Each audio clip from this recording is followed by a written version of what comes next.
All right. Hello. Yeah, I'm George Kadifa. I'm your prospective a blueprint tutor. So I'll sort of go through, all the steps you've laid out for me here. So first, the introduction. Let's see. So I grew up in the Bay Area. I was born in San Francisco. Grew up in Palo Alto. I went to school in Berkeley. I did the political economy in Berkeley. I spent 2 years traveling in the Middle East doing different jobs. I worked as a consultant and I worked as a teacher in an NGO. I took the LSAT in between then and then went to NYU Law School.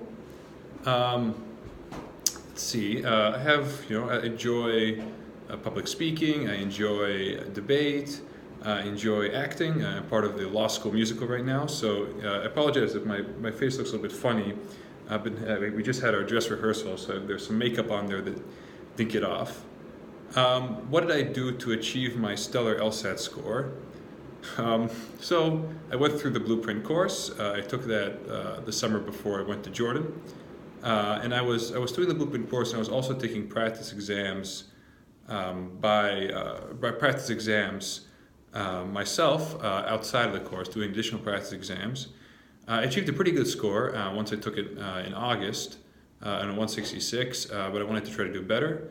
And I basically took Pithy Pike's guide for taking the LSAT, and I used kind of the step 3 of that guide, which advised doing a lot of practice tests, but it's doing a kind of, doing 3 logic games within every practice test. So instead of just one logic game section, doing 3 logic game sections. And I kind of developed a system in which I think every day I was doing a total of 2, I would be doing the total basically if I do, it would be 3, 2, 3. So I would cover a total of 3, 4, 5, 8 sections. And that's kind of what I did in one spread, and I would put a break in between the 3 and the 2 as if it was the break, the intermission, the break that exists within the normal LSAT, and then I put that same break between the 2 and the 3. So I did that, and I was reviewing all those tests once I took them, and I did that for another couple of months, took it in October and hit a 170. So things worked out, and that got me into NYU Law. So everything was good. 3 tips that I'd give for someone preparing for the LSAT. So first, the LSAT is not an intelligence test. I don't think most things in the law or law school or anything around the legal profession really are intelligence tests. I think they're presented as intelligence tests, but with the correct methodology and with the correct amount of time spent and with enough practice, anyone can beat the LSAT. I'm firmly of that belief. Yes, there are people, and I've met a few people here who took the LSAT twice and hit within the 170s. Unfortunately, not all of us are like that. But for those of us with more normal intelligence, this is a totally beatable test. And I think that's the most important thing to enter within is understanding that you can learn this test and you can practice this test. And it's, anyone can achieve, certainly within the 160s, and I think anyone can achieve within the 170s as well. So that's my first advice I give. The second advice I give is you need to be patient with this test. The first LSAT I ever took I got a 123 on it, and I think that was more just the product of nerves. But be patient with it. It can be a long journey, so to speak. And kind of a corollary to number 2, as tip 2 is just give yourself an adequate amount of time to prepare for it. Give yourself 3 to 4 months. If you could afford to take time off, that would be best. It's worth it. So, hitting that score is, very valuable for law school admission, clearly. And step 3, and the third tip I give is do as many practice tests as you can get your hands on and review them. Don't be concerned about, don't be concerned about running out of practice tests. That's not. I don't think that's as big a deal. You can always just retake the ones you already did, but just take as many practice tests as you can get your hands on. And I think that and review them and see where your weaknesses are and kind of, push down and kind of examine those weaknesses and just keep doing it over and over and over again. And that's how you're going to build your confidence into this test. So I'm now going to go ahead and teach one more thing. What would my signature drink be? name its ingredient, and explain why I chose it. This is funny because this was the first question I got asked within my lawyering section in law school. And I would say, I gave the same answer then, I would say a Corona with a lime in it. Because I think that's just kind of, it's California in the summertime is kind of what that drink brings up.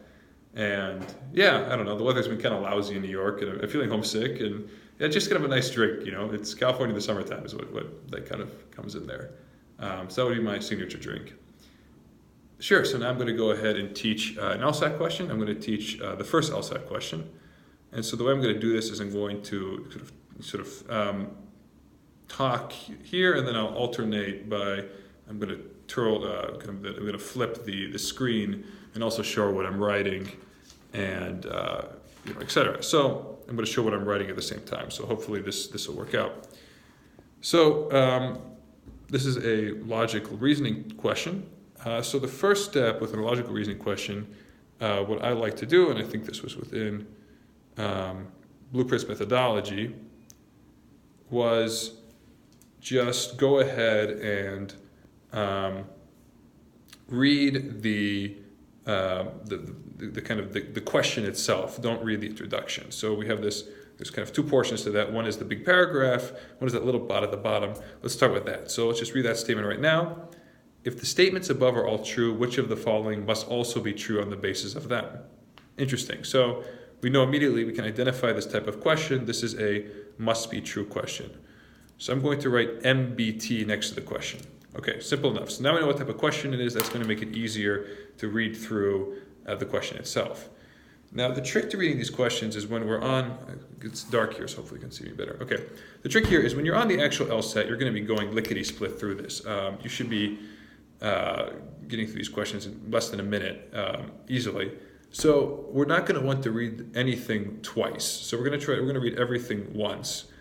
And so let's just kind of start from the top and just kind of see, what kind of pops in our head. So this summer, Jennifer, who worked at XEV Manufacturing for just over 3 years, plans to spend with the family the entire 4 weeks of paid vacation to which he is entitled this year. And so my first instinct when I saw this was to kind of write a little bit of a diagram here. So what I kind of going to write, and I'm going to type here, so we have, I'm going to write J, and then I'm going to put an arrow, and then she has XEZ, and then more than 3, and she plans to spend entire 4 with family. Now, you might kind of prefer to underline things yourself or highlight. I always kind of like these little things because it makes me see more. So that's interesting. So that maybe we can identify that as rule 1. That's our first sort of statement. So I'll kind of show that right now. See if that, actually maybe I'll bring it up here. That's going to be problematic because it's going to be backwards. Oh, interesting. What I'm going to do, okay, here's what I'm going to do then. I'm going to keep talking, I'm going to talk through it, and then what I'm going to do is I'm going to show a second clip with kind of my work on it. So we're just going to talk through right now. So that's rule 1. So now we're going to go to the second statement here. Anyone who's worked at XVZ Manufacturing for between 1 and 4 years is automatically entitled to exactly 3 weeks paid vacation each year. So let's stop there. So I'm going to do that same thing. So I'm going to say for XVC, I'm going to just write XVC, and then I'm going to write a greater than 1 and less than 4. Because, between 1 and 4 years, I write a little arrow, and it said is entitled to 3 weeks, and that put 3 weeks V. Okay, so I've written that 1 XVZ for entitled 3 weeks V. Okay, so I just kind of wrote that out because it makes things simpler. And then we have, we say that's rule 2, and then we have rule 3 here. This is actually a pretty, all things being withstanding, that's a fairly generous fairly generous vacation policy. But anyway, notwithstanding. But it can apply up to half of any vacation time that remains unused at the end of 1 year to the next year's vacation. So we write half of vacation time, or say we'll go to V time. I'm going to write half V time So to half v time unused, and then I'm going to write an arrow to next year. Okay, so we have kind of three rules here. And we know this is an MBT question, so we know the next statement must also be true on the basis of one of these three rules. So what's the simplest way to figure out if a statement must be true? Well, the easiest way is we can ask the corollary, could this statement be false? So we could say KBF, could this statement be false?